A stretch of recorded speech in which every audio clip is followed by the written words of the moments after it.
It's crazy to think about this, but the Steam Deck was announced almost 4 years ago. It came out over 3 years ago. And even the mid-generation refresh with the Steam Deck OLED came out over a year and a half ago. And with other competitors on the market like the Lenovo Legion Go, Asus ROG Ally, and MSI Claw, where exactly does the Steam Deck stand in 2025? We're going to discuss that in this video. Let's get into it.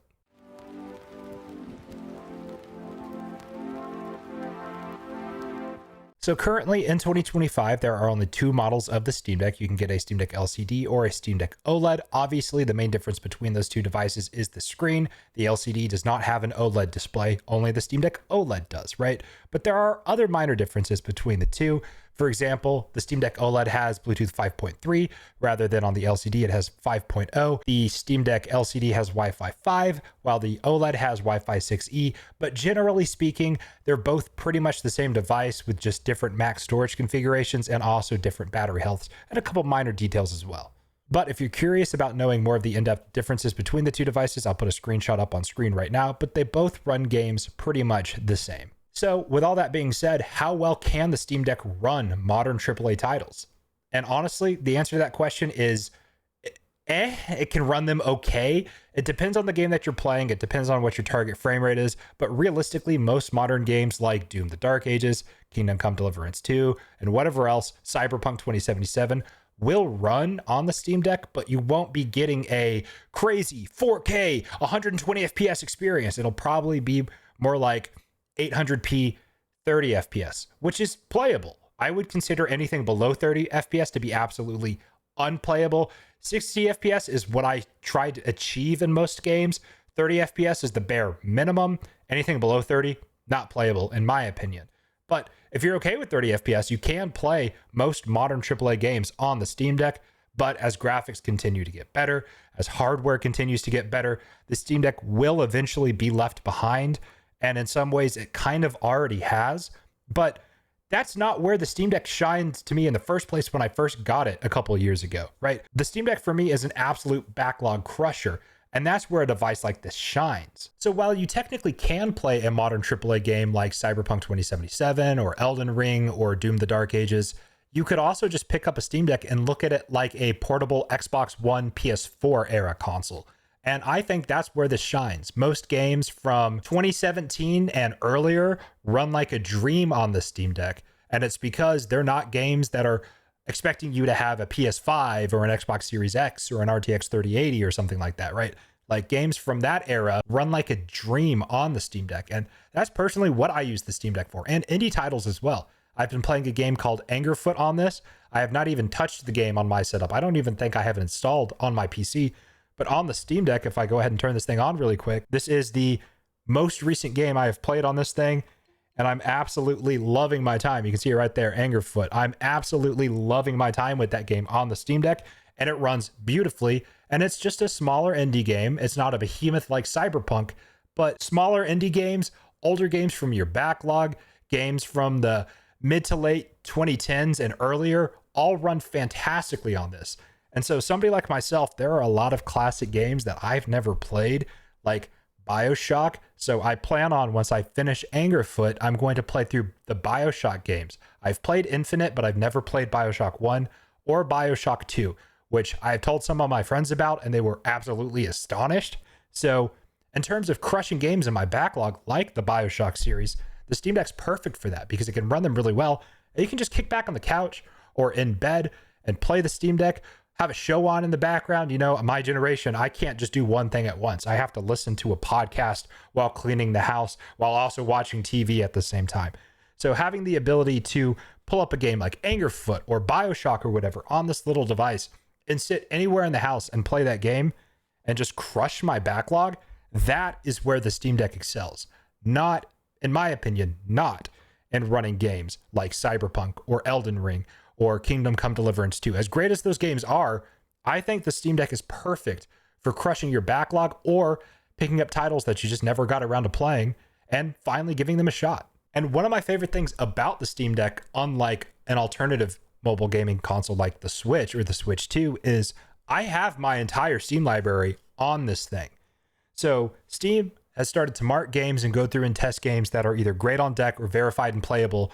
And you can see in your Steam library on your Steam Deck, I have 165 games here that are considered to be great on deck. And that is everything from 7 Days to Die, to Assassin's Creed Shadows, to Balatro, Cyberpunk 2077, Dave the Diver, Escape Simulator, Skyrim, and the Oblivion remaster, Elden Ring is considered to be that as well. Firewatch, Goat Simulator, Hades, Hogwarts Legacy, It Takes Two, Lego Star Wars The Complete Saga, Spider-Man Remastered. There are so many games that fall under that category of great on deck. So I'm just going to scroll through this so you can kind of just get an idea of how many games this really is. And that's only 165 games of the 600 plus that I own on Steam. And so you can also sort your library on the Steam Deck to show verified and playable. So sometimes games have launchers that pop up, and because of that, you have to be sucked out of SteamOS to click something on the screen, but then you can get into the game and it'll work fine. Little nitpicky things like that do not allow the game to be marked as verified, but you can filter through verified and playable, and I've done that, and I've gone from 165 games to 417 games on the Steam Deck that will run and probably will run well. So there are so many games on Steam. So you unlock this entire library. And if you already have a gaming PC, chances are you already have a lot of games, especially if you've been on Steam for over a decade like I have. You've built up quite the library. And with this, you don't have to buy the Switch 2 and then also have to buy Skyrim again, and then also have to buy Cyberpunk again, and then also have to pay for online, and then also have to pay for voice chat. You don't have to pay to play online on PC, and you get to keep your entire Steam library, which if you're already on PC, you already probably have if you get a Steam Deck. So the Switch 2 has become entirely irrelevant to me, especially with emulation in the picture. Why would you do that? If you already have a gaming PC, just get a gaming handheld.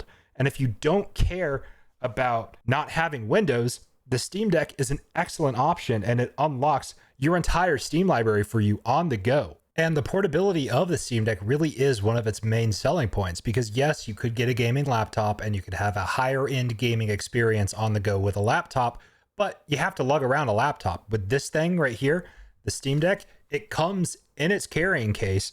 Unlike other gaming handhelds, it comes with a carrying case, which I have right here, and it just opens up, and you can see there's a cutout exactly for the Steam Deck to comfortably rest while the case is closed, and it works beautifully. I've dropped my Steam Deck in the case. It's been fine. I'm going to knock on wood after saying that. But also in terms of mobile gaming, there are obviously competitors out there. Like I have an ROG Ally Z1 Extreme right here. But looking at the grip profile between the Z1 Extreme and the Steam Deck, look at how much more substantial the grips are on the Steam Deck compared to the ROG Ally. Like it's not even close, right? Like this is so much more comfortable to hold than this. Look at that. Look at that. So much more grip. And on a handheld, I'm sorry, you want it to be comfortable to hold in your hands. And that is where the Steam Deck crushes most of the game. I do not have hands-on experience with a Lenovo Legion Go or MSI Claw, but from what I've seen, the MSI Claw looks a lot like the ROG Ally. So unfortunately, I do not think that thing will be comfortable to hold. And I also don't plan on picking one up. But the Steam Deck, out of all the gaming handhelds I've tried, which includes the Switch, not the Switch 2, the original Switch, this has the most ergonomic and comfortable feeling grips with, mind you, 4 buttons on the back, and the control layout is fantastic. You really do naturally just hold on to the device like this. I got to stay in front of the microphone, but it's so comfortable to hold. I cannot figure out how to frame this, but the point is, this is the best feeling handheld that I've ever held. It blows things like the DS and the PSP completely out of the water, and it even blows, assumably, the MSI Claw and definitely the Asus ROG Ally completely out of the water. This is just so much more comfortable to hold. And comfort is extremely important when it comes to a gaming handheld, but there's also some things that devices like the Legion Go and ROG Ally and Claw can just destroy the Steam Deck at, and that is, in terms of performance, I say destroy.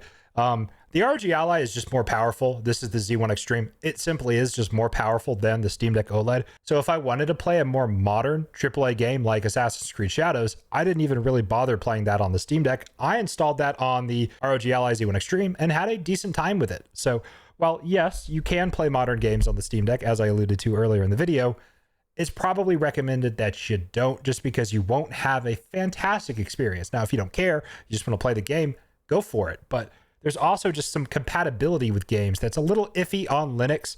So Call of Duty is one of the first things that comes to mind when I think of this topic. Call of Duty's Ricochet anti-cheat, as far as I know, still does not officially work on the Steam Deck, which means if you want to play Call of Duty on the Steam Deck, you could, but it would not work with online mode. So if you wanted to play multiplayer, if you wanted to play Warzone, if you wanted to play some Spec Ops missions and Modern Warfare 2, if people still play that with your friends, in terms of the modern Call of Duty games, you will not be able to connect to online matches on the Steam Deck.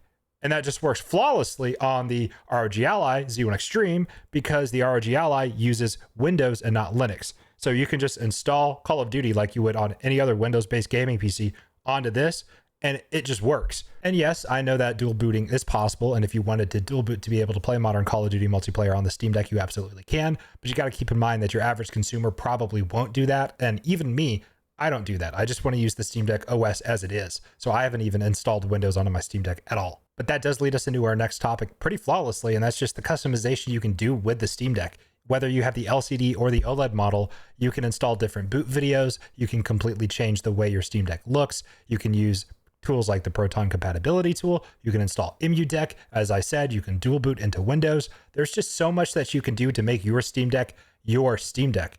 You can buy cases for it, and people even sell shells for the Steam Deck where you can strip it apart and completely change the housing for the components to make it look like an entirely different device if you wanted to. And iFixit sells kits that are designed specifically, and videos on their channel about how to take apart the Steam Deck to troubleshoot it. The community is there. The community is thriving, and modding is alive and honestly really, really fun on the Steam Deck. So you can mod your Steam Deck, you can personalize it, you can make your Steam Deck your Steam Deck. And just a quick side note here, I will say that the Steam Deck community is part of the reason that my channel's hit over 1 million views and over 5,000 subscribers. Like, if it wasn't for the Steam Deck, I don't know where I would be on YouTube, which is kind of crazy to think about. But overall, I'm pretty sure it's no surprise, I'm a huge fan of the Steam Deck. I think this device is great, and I do recommend it. And there's a couple specific use cases that I see the Steam Deck excelling at.